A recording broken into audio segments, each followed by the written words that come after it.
Thank you, Mr. Chairman. My own is an observation and a question. Madam Nominee, as impressive as your resume is it not? It's not accompanied by any credential whatsoever. Is this an oversight or think is not necessary?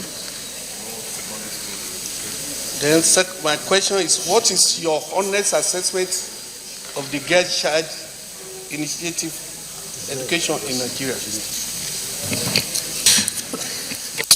I mean, you take questions. The question was Polka. Yes, thank you. Distinguished Senator, on the question of the stock market and investors' confidence, I think that the thrust that the President has taken in terms of dealing with perceptions of the country, with security, with governance, and with infrastructure are the right ones to try to bring that back again. I believe that that's really been the bane of many of the international discussions that have been had, is that can one bring in their resources and guarantee their safety over time? Also, if investments are to be made in any infrastructure, how can that begin if to begin with we don't have the power? So I think investor confidence is what we need to deal with and what the key issues are around that. The question from the distinguished senator on the MDGs and the conditional grants to states. There was criteria that was agreed with states and was agreed with this hallowed chamber and the Federal House of Assembly when we came to give conditional grants. There were two major concerns. One was that could these resources be given to states and be utilized to get results? And governance was a very big question at that time. The criteria that we put in place, in many cases, the capacity of states to meet that criteria was not there. And over time, we tried to build that. And if you look at the records of the states that we did give conditional grants to, remembering that the conditional grants were leveraging the equal amount from state domestic resources as well, you'll find that over time that increased around all states. But where a state was unable to produce documentation, unable to produce a plan or the capacity to implement, it was not possible to give resources to that, just purely because at the end of the day we have to remain accountable for those resources that we got appropriated by the federal government.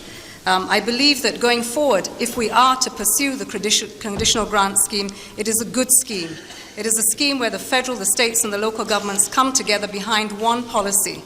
If it's delivering education, it's delivering health, and this way the synergy and the coherence of what we do would be, I think, advantageous. What I would say is that we need far more resources running in the same direction. We had many instances where there are conflicts of interest as to who takes the credit for what resources come to a state or a local government. There has to be better synergy around the basic service delivery. Noting that the MDGs really did only focus on basic services of health, of water, and of education. Giving an overview of the SDGs to Senator Adeleke, the SDGs are the successor framework to the Millennium Development Goals. The Millennium Development Goals that were set in 2000 were basically addressing the social agenda. There were 8 of those goals that started off looking at poverty, the gender agenda, health, water, environment, partnerships, and then education. Those goals, we learned many lessons from the way in which we invested in them. The new agenda has taken 3.5 years for 193 countries to agree. One of the things we learned from the MDGs is there was no ownership. When they came to this National Assembly, one of the things you all asked was, where did this come from? Well, the United Nations framed the new one with the intervention of... Distinguished colleague, there's too much noise. Can we please... Yes. Let's keep this as quiet so we can... Please. Senator Dino Melaye, thank you for taking your seat. Senator Deputy Speaker, please take your seat. Senator John Eno, please don't disturb the Deputy Speaker. Thank you very much, distinguished colleagues. Thank you, Mr. President.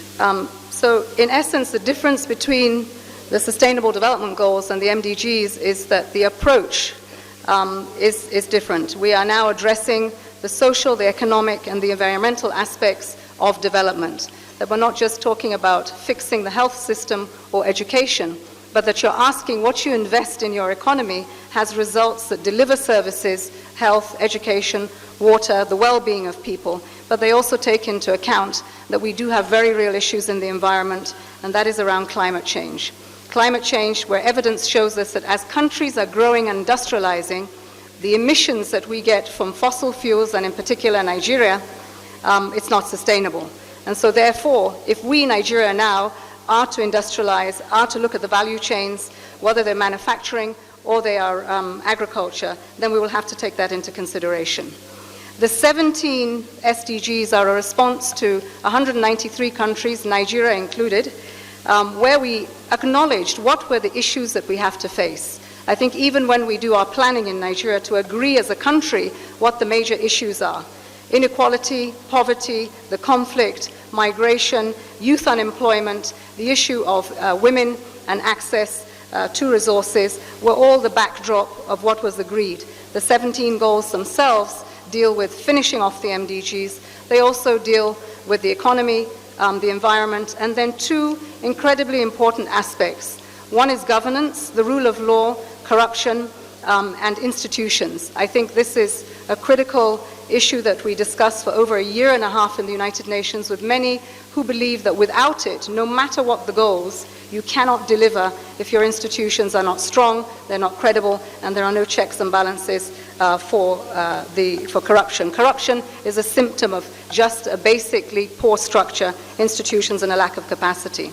The 17th goal, which is the other one that holds up these 15, is basically partnerships. The question about the stock markets is that we need partnerships to develop this country. The domestic resources will always remain critical, and that which sustains the daily investments that we need to make in our economy. But we will need partnerships to grow them, whether they come from the private sector, they come from other donors, or they come from instances of the insurance world and other private equity. That framework was built around, the finance framework was agreed in Addis Ababa for the 17 goals. With the Millennium Development Goals, we did not have a financing framework, but the world has agreed that if we're to do these goals, the resources have to be there. In addition to the monetary resources of finances that we need, we have acknowledged that technology is going to be a key to making this happen. We are beneficiaries of technology. We also know that in the health sector, for instance, it has worked incredibly well in getting at rural people who need health care services using the cell phone to make sure that that happens. And I think that here, that was the third part of what we did with the SDGs. The last part of this has been accountability. Accountability around the world is what people are asking for. We had a survey that we conducted around the world. 8 million people responded. Out of the 8 million people, over 2.5 million of those responses came from Nigeria. And when Nigerians were asked what it was they wanted for the new development agenda, they cited 4 things: education, health, jobs, and a responsive government. And this has gone across the world. So really this agenda is responding to that. That really is basically it. How does Nigeria benefit from this? What we do not want to happen this time that is different from the MDGs is that the SDG framework must be integrated into Nigeria's plan. We have to have a vision and a longer-term plan. Senator Binta Garba Masai had said to us that what were we doing about planning?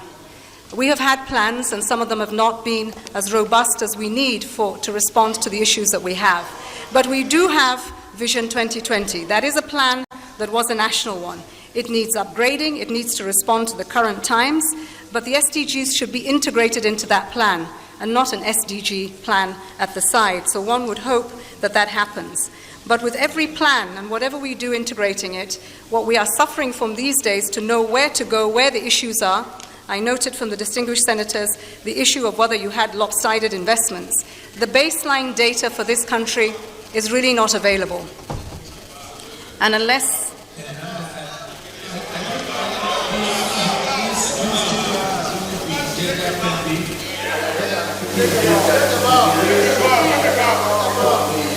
my colleague that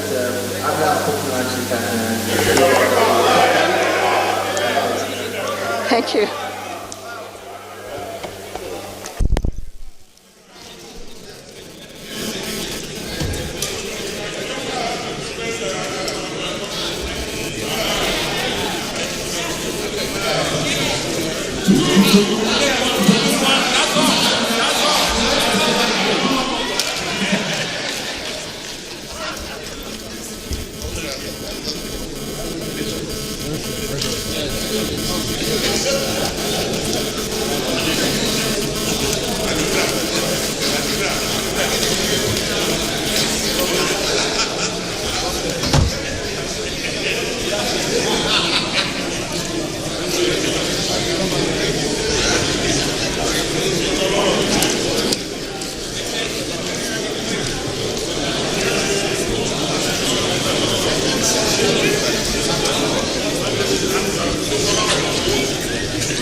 Honorable.